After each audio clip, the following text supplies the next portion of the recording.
Hello, Lise Bourbeau. Hello? Thank you for accepting this interview in English this time because we just did it in Yeah. French, but it's great to have this in English for even more people to see it. You wrote Mhm. many, many books, 19 bestsellers, and it's a pleasure to have you and that you share your wisdom with us. Thank you. Thank you very much for having me also. There's a book, I read it in French, so I don't know the title in English. Would you know it? The five, The five wounds, the five. five wounds that stop you from being yourself. Yeah. So tell us about those wounds. Wounds. Well, we actually, every human being has many wounds. I work with five main wounds, and I noticed that most people have 4 out of 5 wounds. The only wound that we don't all have is humiliation, but we all suffer from the wound of rejection, abandonment, betrayal, and injustice. And so, but for each one of us, some wounds are bigger than others. And it's interesting too that we can see it in the body. And everybody knows that sometimes our body changes, like somebody, sometimes when they get married or they have a child or they change husband or, all of a sudden there's a major change in their life and the body changes. It's because with the new situation in their life, it's touching a different wound, so the wound will become more apparent in the body. So the body is such a perfect machine that it always tells us a lot. Like, this is why I call my teaching "Listen to Your Body," because I look at the physical body, all the aches and pains, the disease, and everything that is in our physical environment is also always telling us something about ourselves. So you're telling us that our soul came here to re-experience some of those wounds that we had already experienced in previous lives. That's right. Yes. And so we are on this life. We all have a plan of life for the wound, for our soul to become perfect, to become fusion with the spirit, and to become light being. So this is why we have to come back to heal those wounds, because they are stopping us from being happy people. When the wound is touched, like, let's say I have a bad sore on my hand and you shake my hand, and well, I'll scream that you hurt my hand, but actually you did not hurt my hand. You were just shaking my hand normally, but it's because I have a wound that's not healed. This is why it hurts so much. So I'm going to react for some reason. So this is why every time we react, that means every time we have fear, every time we have emotion, that's a reaction. We are not in our heart. That means that it's a wound that's just been touched. And we react differently according to the wounds. The different wounds have different reactions. This is what I teach in the workshop and I teach in the book. Yes. So you're saying that the heart is a big tool here that can help us heal all of that. You're all Yeah. about unconditional love, as a matter of All fact. of That's right. That's the main basis of my teaching, yes. Because that's the only thing I know that works. I've been doing work on myself for over 40 years, and I've never been able to find out anything that works as much as that. The unconditional love for ourselves and with others. So you believe in miracles. I do. Well, it's easy for me because I've seen it happen to me, and to thousands of people. That things that we cannot explain, scientifically, that happen. And it's by opening our heart that those miracles are possible, and even those wounds to heal, and our Oh, relationship yes. to others and our potential to shine. Yes, it's like just not very long ago, this woman, she was married to a very rich man, and they decided to divorce. And he became very stingy. Again, he didn't want to give anything, and it was just a one big fight. And she says he's not gonna win, and I've got my lawyer, and then we're gonna go to court, and I'm not putting up with that. And I said, do you feel happy with that, with this, situation, the way you react like that? She says, no, but she says, it's not fair. He wants to keep everything. So I started to work with her and realized that having compassion for her husband, that he's in his fears, and if the way she's fighting now, she's going to make herself sick. So she finally managed. It took her a few months, and then she got in touch with me again to tell me that she decided to let go and say, okay, if he wants to keep every penny, he can keep it, and I'll manage somehow. I don't want to fight anymore. And I feel sorry for him because he's so being so mean, and he cannot be happy either. She just decided to let go.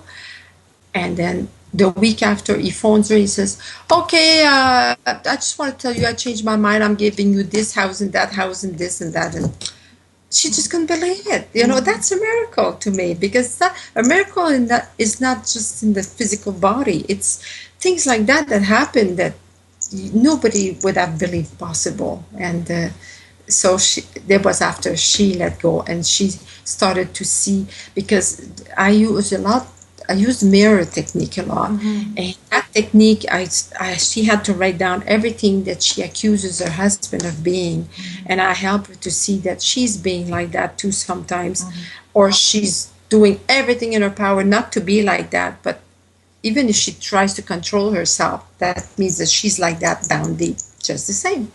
And she that's how she became more compassionate towards him, and it worked.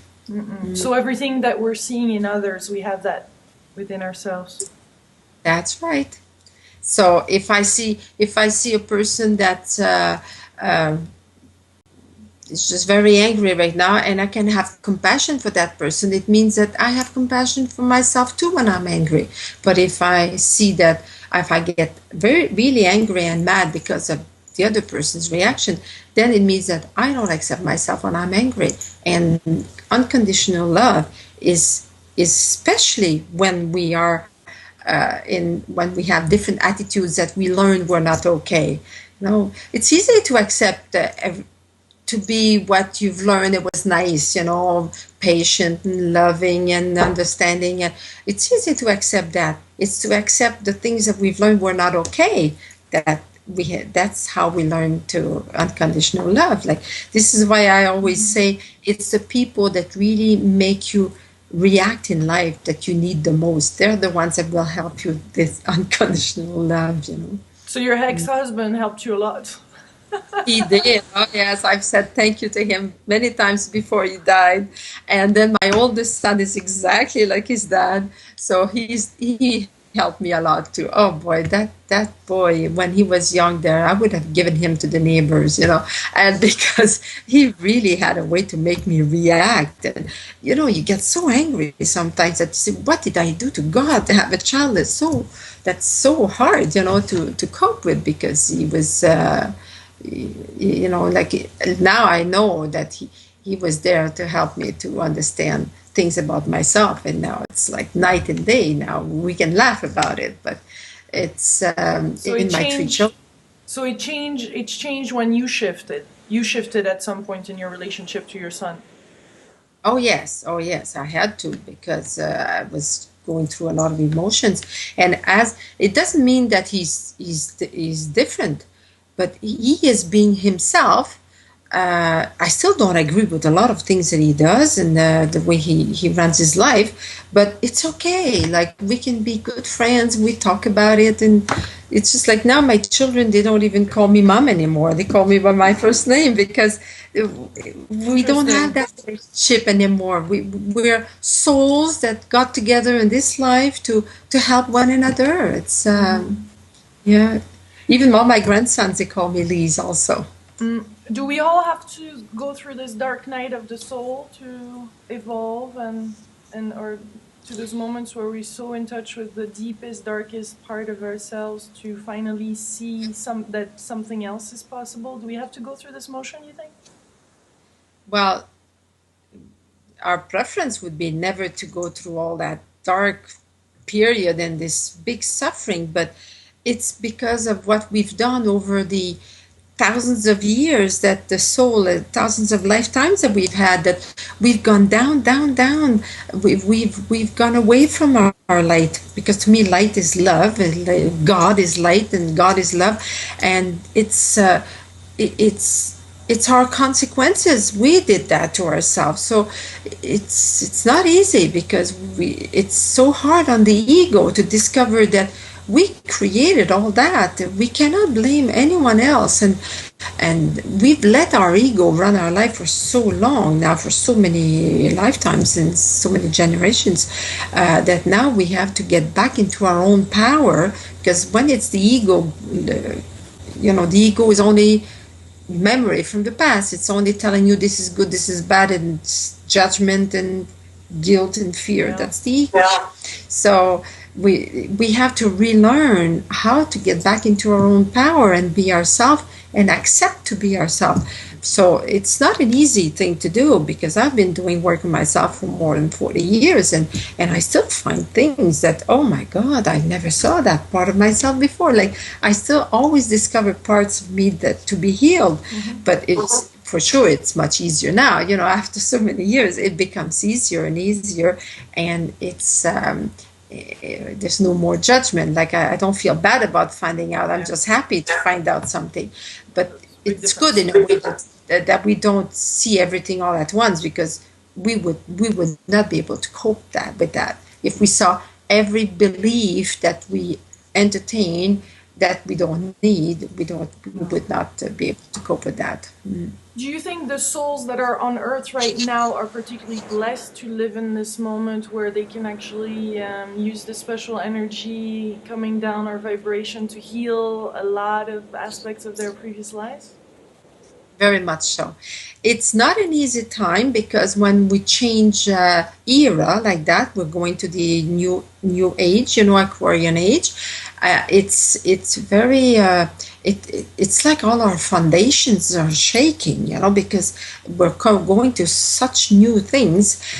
That's not easy, but at the same time, I find it very exciting, and we are very privileged to have all these teaching. It's the great opening on earth now for all this teaching about the power that we have. Like, just take 40-50 years ago, you had to have a special master that would be giving these teachings in a closed circuit somewhere. Like, now it's open everywhere. There's all kinds of workshops, all kinds of books on that. So people now have no reason to continue being ignorant and unconscious. We have everything we need now to become more conscious and create the life that we really want. Why can't we create heaven here on earth? It's you can create your own life. So we're blessed. Yes, it's a very, very exciting time. It's a time where you can live many, many lifetimes in one life. Like, I look at my parents, let's say, and they only lived one life in their lifetime. When they died, they used to think the same way all their life. They ate the same way. They lived in the same small town all their life. Like, they just didn't go that fast. But now things go so fast. Like, I have a feeling that every year is a new lifetime for me. Like, there's so many exciting things happening. Oh, thank you for this very, very enjoyable conversation, Lise. Thank you.